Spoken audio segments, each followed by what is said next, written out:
Analytics is truly changing the way we are interacting with government agencies, be it for simple filing of our taxes on an annual basis, or putting an application for passport, or even getting a view into the various government schemes. And all that is being riding on a rapid transformation and automation, along with analytics transformation initiatives taken up by our government and agencies along the way. Good afternoon, everyone. I'm Kamaljeet Singh. I'm part of SAS India. I basically lead the public sector and utilities practice within India and focus primarily working with state and central agencies. I have over 17 years of experience working with various verticals, be it telecom, insurance, finance, and right now I'm leading the public sector out here with over 17 years of experience. The topic I thought would be of interest for the public would be around driving analytics transformation in the public sector. And before we get into the topic, I want to thank Economic Times for organizing this digital conclave and inviting this over. Today's session, I thought of basically taking you through four parts. Particularly, I want to give you a brief about SAS, the organization which I represent. I want to cover a few key trends and challenges in the current market space.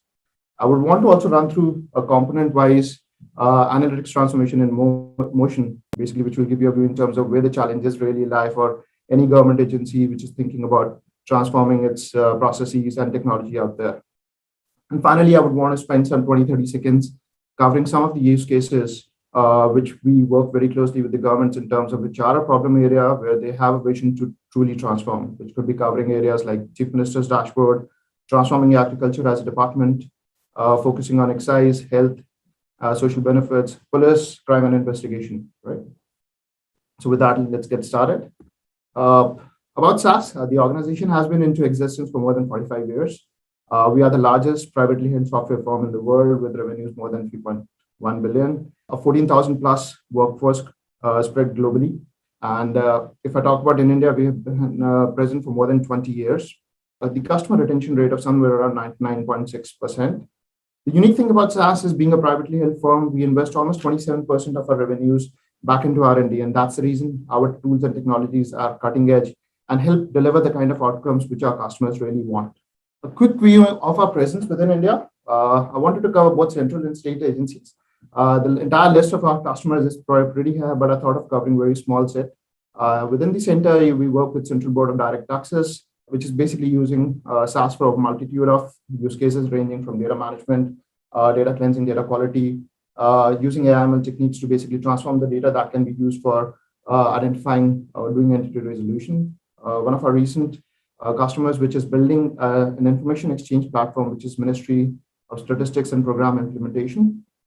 The organization is basically building a platform using SAS technologies to deliver these indices, to do forecasting, planning for the ministry and the other departments. The third, which is of, I think, a very important focus for the government, which is now under Ayushman Bharat and National Health Authority is basically working to using SAS to deliver fraud claims, or basically to detect any sort of fraud that is happening in the claims that are being filed under the current scheme, and basically saving government a lot of money.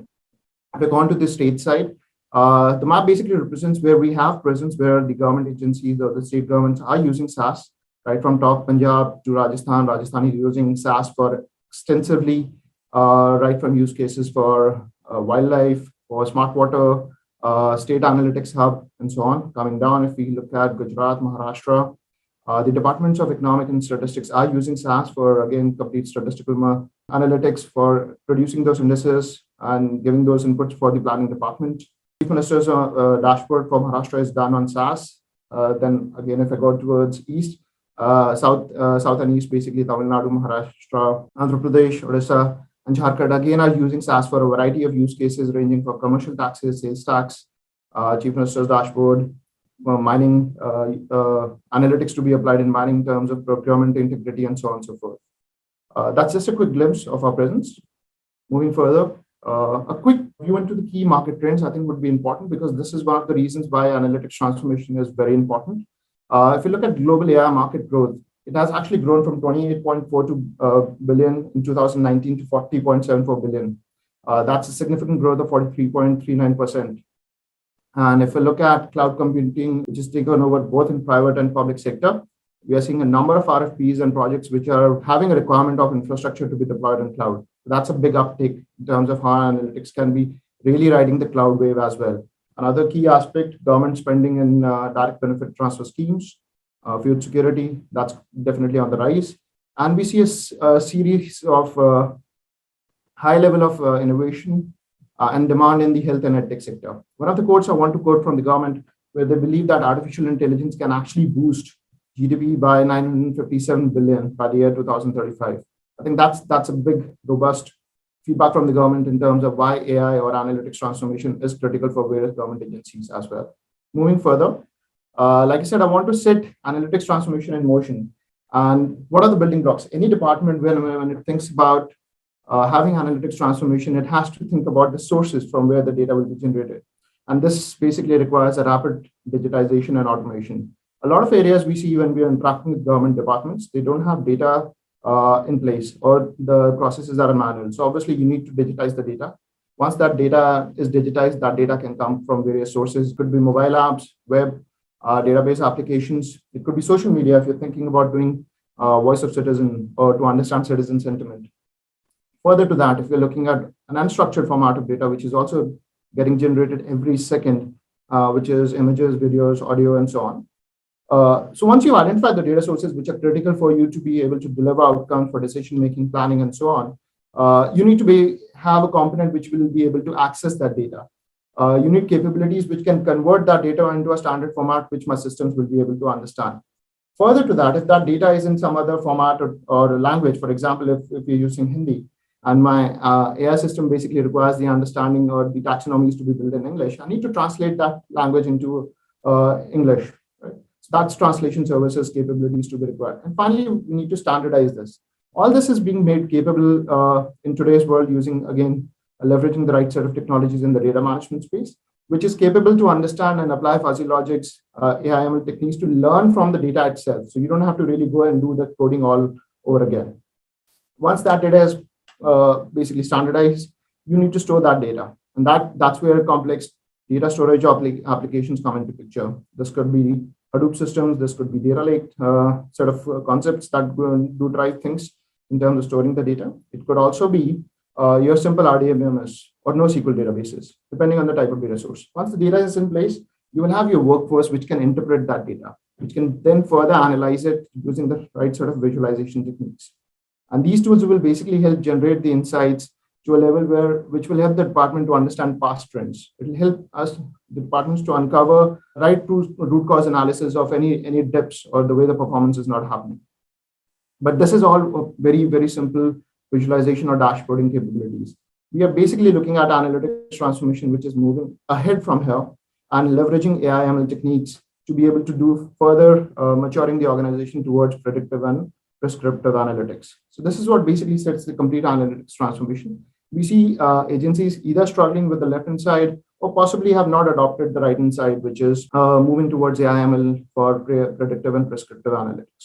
I'll quickly get into these specific use cases within the paucity of time. If you look at, I'll start with the Analytics Hub or Center of Excellences. This is something which we are seeing agencies really taking an initiative where they are bringing the people and the technology together. So they're getting the right sort of technology for data access, data integration, and then advanced technologies for analytics in terms of having capabilities to do statistical analysis, optimization, forecasting, unstructured data processing to be further leveraged for machine learning and so on. The core concept of Center of Excellence or Analytics Hubs is to have a central box where all this technology sit and data from various departments, agencies, be it finance, agriculture, education, they can give their requirements to the COE, and the people working out there will be able to deliver those outcomes at a scalable manner. And the outcomes which do come out is going to help those agencies in terms of taking informed decisions, have more transparency in between in terms of the data being supplied to the outcomes that are getting delivered, which is going to further help them in terms of the right decision making with accurate data facts. So that's something what we are seeing some various state governments have really adopted to establish central data platforms and basically deploy Center of Excellences on top of that. Moving ahead, one of the very simple applications of Analytics Hub is around Chief Minister's dashboard. We do see this initiative having a lot of success in various states from Odisha to Maharashtra to Rajasthan and so on, where the core focus of value proposition in terms of what gets delivered is having state dashboard, which is a top level view a glance over various districts, various schemes, various departments in terms of how are they performing. So basically, what you do is you create a state dashboard for the chief minister or the senior chief secretaries to get a complete view of all the schemes which are running, how the departments are performing. You define strategic scorecards in terms of measuring the performance of these specific departments. Further to that, every state has their own set of schemes beyond what the central schemes are being announced. It is important that the amount of money which is spent or for the benefit for the citizens can be measured and in terms of have a timely dispersal of the same for the outcomes to be delivered. So again, having a welfare scheme view is very critical for this chief minister dashboard. And finally, it's important to understand voice of citizen. So this is where it is vital to understand what people really think about governance in terms of the scheme application, in terms of providing security, in terms of providing bare essentials of water, food and security, etc. So again, a chief minister's dashboard will bring a 360-degree view of all the schemes, 360-degree view of departments, and that's what gets delivered using completely transforming the systems using analytics. Let's look at how analytics is truly driving transformation in an agriculture vertical. We do see that within India, there is a lot of drive towards adopting analytics for solving complex agricultural problems like being able to identify the disease spread in the crops or be able to understand what will be my yield production looking at the quality of a particular sample. But those are again advanced level of AI/ML techniques that can be applied, which requires agricultural teams inputs as well. But some of the areas where we see the use cases which are currently getting delivered is basically building a single source of truth for the agriculture, where data from farmers, various sources, which could be banks, loan agencies, insurance agencies, fertilizers companies, dealers, which are basically dealing with them, can be brought in together to be able to understand how the particular sector and various segments of farmers are really performing. Can I get a view in terms of how many farmers are under stress? All that can be really measured using analytics. Further to that, soil health management, again, one of the schemes initiative in various states. We are delivering that. You can measure how it's been performing in various districts. A farmer grievance redressal, we do understand there are various portals and applications which the governments have launched. This basically focuses on something like the Kisan Suvidha app, where the agriculture departments within the state are interacting with farmers, and that data can be taken in to understand what sort of grievances or suggestions do farmers have. Further to that, I can use the analytics to do crop production and pricing analysis, wholesale prices indices, and basically give the advisory for the farmers to go ahead and sow certain kind of crops. And finally, another application which we have seen in one of the states where agri-allied business activities is being closely monitored, and again, guidance and advisory is published by the agriculture department to these industries to be closer to the source and then have the right transportation and infrastructure being put in together. If I look at the application in terms of analytics in the commercial tax space, the prime objective would be to basically reduce the revenue leakage, have an improved audit and compliance in the entire set of processes, basically be able to save money for the government, improve the overall revenue collection from commercial tax. And what do you really require? You need capabilities to be able to do a 360-degree profiling of all the entities, be it the individuals, be it the enterprises, small and medium or big enterprises which are involved in the space, any sort of transaction that do take place. Can I have the capability to do accurate reconciliation between purchases and sale and exchanges and so on? The advantage for the government would be to leverage analytics to save hundreds of man hours which are spent on doing manual checks. Further to that, obviously plugging revenue will obviously be a revenue one for the government. And then overall compliance and audit will definitely be improving for them. Now look at one of the other areas of analytics driving change in the revenue departments would be in the space of having policy formation. Again, analytics can give you views in terms of the past trends of revenue collection, and that can help in terms of defining what should be my excise policy in future.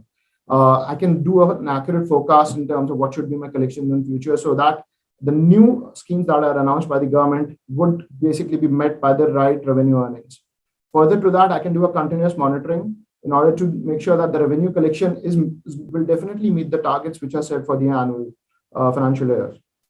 And once I have all this analytics in place, what can I really do? For an example, if I'm applying this for a revenue department or excise collection in liquor, I can use all this data and generate those insights and reports and to basically monetize my data to manufacturers out in the private, right? And the fifth area for our application obviously would be to reduce pilferage and have accurate financial reconciliations. a quick insight into how this would possibly get delivered using a what if scenario, where if a normal scenario would be to understand that if I increase my excise duty, my revenue or collection would also increase, but that's not the true fact. Whereas it could be counterproductive if you increase your excise duty beyond a point. The analytics to technology can basically help you define what should be the right value of excise duty basis which you will be maximizing your revenue collection while you don't increase any sort of major sales in the liquor as well within the state. So this is just an example in terms of what is being currently deployed in one of the states, and we are working with them. Another application for analytics in truly transforming the social benefit scheme structure and the departments within states is again very similar to the way we basically do revenue leakage plugging, because again, a lot of money is being transferred from central to state governments for various schemes. And these social benefits have to reach the citizens. And if these are not being tracked and monitored, you do definitely see a lot of revenue leakage. We see that the schemes do not meet the targets or are unable to identify the right segment of beneficiaries. So all this can be really plugged together once you have the right set of technologies, which can really do that 360-degree view of the beneficiaries, understand that they are not qualifying for multiple schemes, create those beneficiary network diagrams, and also see the performance on month and month in terms of for it to be able to meet the target of the scheme itself. Coming to the next one. And I'm just covering from a health vertical perspective, we are covering one of the use cases where we are closely working, which is on the health fraud segment, which basically, again, is focused to reduce the financial losses, to identify fraudulent activities and the collusion that could happen between the member and the provider. This could be by setting the right set of rules and basically have AI/ML learn from the various transactions that do get happen between the member and the provider and ultimately within the government in terms of the funds that do get transferred. This is something which is of prime importance and is currently also getting implemented under the Ayushman Bharat scheme. And we are working very closely in terms of delivering those fraud outcomes for them. A quick glimpse into the tool technology. I mean, basically the system generates alerts which are at entity level. If you look at, like, you will get alerts which are basically identifying hospitals which possibly might be doing some fraud activities. It will identify agents which are filing for fraud claims on behalf of members. It can also monitor the nexus between the doctors and the agents as well as the members to identify any fraud activities which is happening. So you'll get a workbench where you can work with these alerts and basically uncover by further doing root cause analysis using the technology itself in terms of having the right network to identify agent to the transaction, to the claim, to the doctor and the policy, and so on and so forth. So this is just a quick glimpse in terms of how technology is being leveraged, and it's all visual in nature. Moving on to the last use case which I wanted to cover, and I think it's of prime importance for government agencies as well as it's important for we citizens. This is basically looking at the police and how we can have technology helping our home security forces to be able to do a predictive management of future crimes that could be committed. If they can really localize areas using technology to identify which are the high crime zones, can they build capabilities to take data from various sources, structured, unstructured, social media, text documents, and that's where the capability of data fusion comes into picture, which is of prime importance. Further to that, I should have the capability. So analytics transformation is not just about generating alerts or generating insights using visualization or forecasting. It is also being able to have the kind of technology which can help you work with the case capability. So if you have certain alerts being generated, you should have the case management capabilities as well for the police to work with. And this is what we have seen government or police agencies across the world are leveraging such technologies to manage crime and reduce that in their particular area, be it in Singapore, Dubai, Queensland, and so on. Just a quick view. Typically, I think this would be done manually by the police investigating officers, where you'll have the culprit, and then you basically try and identify the transactions or the actions that they might have taken or the phone calls that they made. The technology can help you do a quick analysis of all the calls that a culprit would have made and possibly identify accomplices in that time span. And this definitely gonna help in terms of solving these cases at a much faster pace. Just a quick example, the technology has a lot more behind the scenes, which if the audience would be interested, please feel free to connect with us. And with that, I want to wrap it up by simply saying that technology doesn't drive the institutions, it's basically the decisions. And for that, you need to have the right set of technologies or the processes set in motion, which are governed, which are automated, which are cloud native, which are basically driving the entire data ops to model ops cycles. And that's where SaaS technology comes into picture. We are basically helping solve those challenging problems which the customers users, public sector agencies have to finally deliver the outcomes that are needed for them to excel in their particular department. That's about it from my side. Thank you so much for your patience. If you have any questions, you want to interact further on any of these use cases, please feel free to reach out to me on kamaljeet.singh@sas.com. Thank you.